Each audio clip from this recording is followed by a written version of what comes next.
Ni hao, halo semuanya, kembali lagi dengan Nubarta. Nonton bareng kita.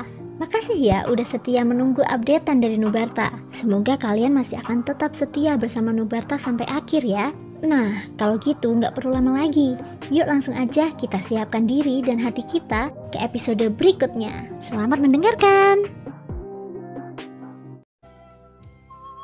Shoyan datang ke ruang retret di Bahtera Tabut demi keamanan. Kekuatan jiwanya melonjak dan mengisolasi ruang dengan batasan sederhana.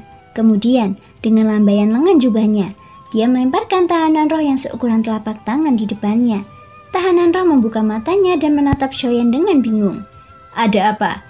Tidak perlu berterima kasih padaku. Inilah yang sudah seharusnya kulakukan. Bagaimanapun, kau telah menyelamatkan hidupku sebelumnya. Tahanan roh berkata dengan cemberut. Sepertinya dia sedang menunggu ucapan terima kasih Shoyan. Jika pada akhirnya aku kalah, kau akan mengikuti Su Anqing itu kan? Shoyan mengernyitkan keningnya saat bertanya. Pria kejam 1000 pisau, kamu tidak bisa berbicara seperti itu. Itu hanya menghancurkan hatiku. Mata tahanan roh tiba-tiba membesar dan menunjukkan ekspresi kesakitan.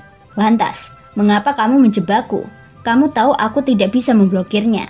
Dengan begitu, bukankah kamu sengaja membiarkanku menjalani pertarungan hidup dan mati di dalamnya? Ada kemarahan dan niat membunuh di mata Shoyan.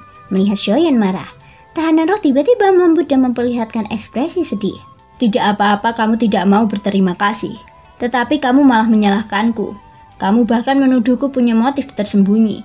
Aku tidak menyangka kau begitu tidak berperasaan, ucap tahanan roh. Jawab pertanyaanku. Suara Shoyan tiba-tiba mengeras. Tahanan roh terkejut, tapi ketika dia mendengar Shoyan mengatakan ini, dia akhirnya tak bisa menahannya. Bagaimana mungkin aku memiliki niat buruk terhadapmu? Hanya saja, saat itu situasinya cukup rumit. Kupikir, si pria kecil itu tidak akan bisa berbuat apa-apa padaku. Itulah mengapa aku mengikutinya. Aku selalu mencari cara untuk dapat mengirimmu pergi. Bahkan aku siap mengorbankan diri. Hanya saja, tahanan roh ragu sejenak. Shoyan menatap tahanan roh dan menunggu dia melanjutkan. Hanya saja Ratu menghentikanku. Dia sepertinya tidak ingin aku merusak batasan itu. Justru karena itulah, situasi perang terus berlanjut hingga sejauh itu, ucap tahanan roh. Tidak ada ekspresi terkejut di wajah Shoyan, karena setelah seluruh pertempuran ini, dia sudah bisa menebak segalanya. Memang benar, dia menjalani bahaya yang tak terhitung jumlahnya dari pertempuran ini. Namun jika dilihat dari sudut pandang lain, tanpa pertempuran ini, dia tidak akan naik ke tingkat keabadian Dewa Langkah kedua. Juga tidak mungkin mendapatkan boneka keabadian fisik.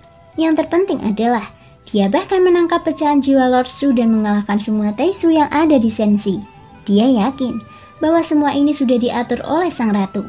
Perang yang baru saja Shoyan hadapi adalah langkah pertamanya. Mulai sekarang, semuanya tergantung pada Shoyan sendiri. Ratu sengaja datang ke markas Taishu untuk meletakkan langkah pertama bagi Shoyan. Dia pasti meninggalkan jalan keluar bagi Shoyan, termasuk penampilan Nirwana. Shoyan merasa itu bukan suatu kebetulan. Tampaknya semuanya ada dalam rencana dan pengaturan ratu. Setelah memikirkannya, Shoyan berhenti bertanya. Tahanan roh kembali ke lengan jubahnya dan kembali tidur. Shoyan tidak bisa memahami masalah ratu, namun dia tidak perlu memahami banyak masalah, dan dia juga tidak perlu mengerti. Ratu tidak akan menyakitinya. Shoyan sangat yakin akan hal ini. Tidak ada sedikit pun keraguan bahwa sang ratu memperlakukannya dengan tulus. Dia menyiapkan banyak bahaya untuknya. Ini membuka jalan bagi pertumbuhan Shoyan, membuat kekuatannya terus meningkat selangkah demi selangkah. Segera, kesadaran jiwa Shoyan memasuki pagoda emas. Xianlao juga muncul di sampingnya. Kamu harus mengerti, saat itu, pagoda emas tidak boleh muncul, karena begitu mereka melihat pagoda emas ada pada tubuhmu, masalah yang akan terjadi nanti akan jauh lebih besar. Kamu juga tahu bahwa mereka juga berhubungan dengan alam dewa kekacauan. Rahasia pagoda emas harus tetap terjaga. Kalau tidak, satu kesalahan akan mengakibatkan dunia berakhir. Xianlao menjelaskan. Shoyan sebenarnya sudah mengerti mengapa Xianlao tidak menanggapi. Itu karena hubungan antara pagoda emas dan alam dewa kekacauan. Meskipun Shoyan belum begitu mengerti, tapi seharusnya ada banyak koneksinya. Dan Xianlao sangat takut dengan alam dewa kekacauan. Jadi dalam kasus ekstrim ini, Xianlao akan selalu menyembunyikan keberadaannya. Kecuali benar-benar mencapai situasi yang lebih menakutkan dan kuat, Xianlao mungkin mengambil tindakan.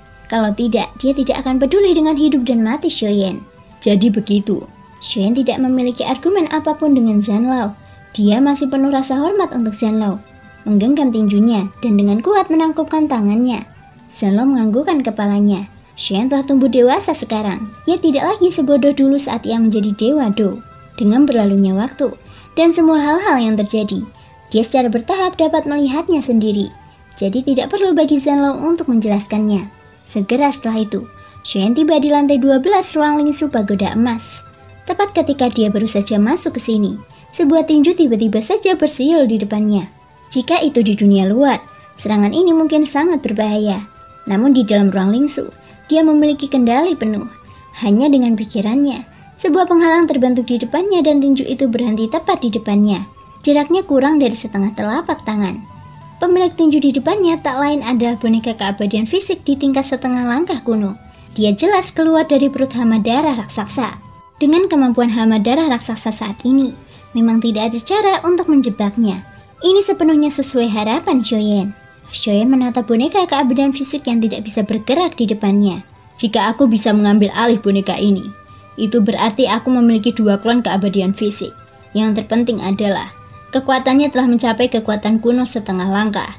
Selama aku bisa mengendalikannya, ditambah dengan klon Yuansen, begitu menyatukannya dengan tubuh asliku melalui teknik penggabungan tubuh, kemungkinan besar kekuatanku bisa mencapai tingkat yang belum pernah terjadi sebelumnya. Pada saat itu, aku bertanya-tanya, apakah aku bisa menginjak level keabadian fisik di tingkat kuno yang legendaris? Gumam Shoyen. Secercah harapan melintas di matanya. Ini adalah tujuan utamanya memasuki ruang Lingsu Pagoda Emas. Jika dia bisa mengendalikan boneka di depannya, dia tidak akan takut lagi menghadapi keabadian dewa tingkat kelima. Boneka ini adalah salah satu keuntungan terbesar dari pertempuran ini.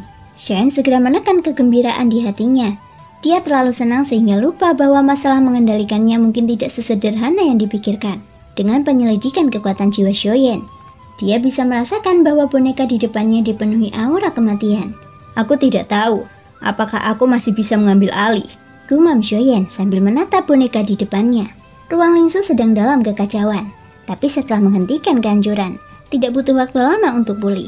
Shoyen mengikuti tatapannya dan melihat sekeliling. Kaki Daji dan Hamadara raksasa saat ini sedang meringkuk di sudut. Sepertinya mereka disiksa. Shoyen mengeluarkan jarinya ke dahi boneka keabadian fisik. Dengan ini, dia akan mengetahui situasi spesifiknya. Pada saat jiwa Shoyen tenggelam, boneka keabadian fisik tampaknya sedang tertekan. Ada aura kegelisahan di sekujur tubuhnya. Sepertinya selama Shoyen terus berlanjut, dia akan langsung meledak. Shoyen segera mengambil kembali jiwanya. Dia sangat mengenali gaya Taisu. Mereka tentu tidak akan membiarkan orang lain menggunakannya sesuka hati. Sialan, karena larangan seperti itu sudah ditetapkan.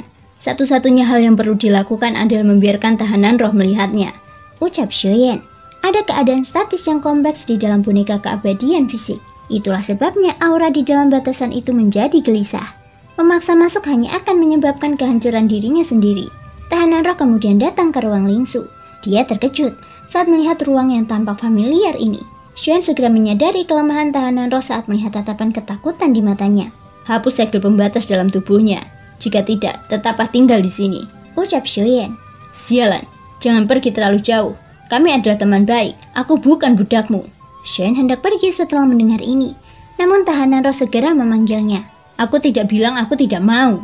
Tolong beri aku waktu, ucap tahanan roh dengan marah. Seketika, cahaya biru menyelimuti boneka keabadian fisik. Operasi ini berlangsung selama setengah batang dupa. Untuk tahanan roh, tidak ada segel pembatas yang memerlukan banyak waktunya. Ada yang salah. Benda ini memiliki lebih dari sekedar batasan dalam tubuhnya. Ada banyak jiwa di dalam tubuhnya yang terhubung dengan batasan. Setelah batasan tersebut dicabut, jiwa-jiwa itu akan meledak. Sesaat kemudian, tahanan roh hanya menarik kembali tatapannya. Dia tidak merusak batasan itu. Pria kejam 1000 pisau. Tidakkah kamu juga melihatnya? Ucap tahanan roh. Shoyen baru saja melihat lagi. Proporsi anggota tubuh boneka keabadian fisik ini memang agak tidak terkoordinasi. Jika seseorang tidak memperhatikan dengan seksama, sulit untuk menemukan petunjuk. Shoyen mengeluarkan tangannya dan membuka bajunya. Salah satu adegan membuatnya mengerutkan kening. Tubuh ini sama sekali bukan berasal dari satu jiwa. Itu berasal dari banyak jiwa kultivator dan Taisu menjahitnya bersama-sama. Terima kasih semua sudah mau mendengarkan dari awal sampai akhir. Sampai jumpa di episode berikutnya.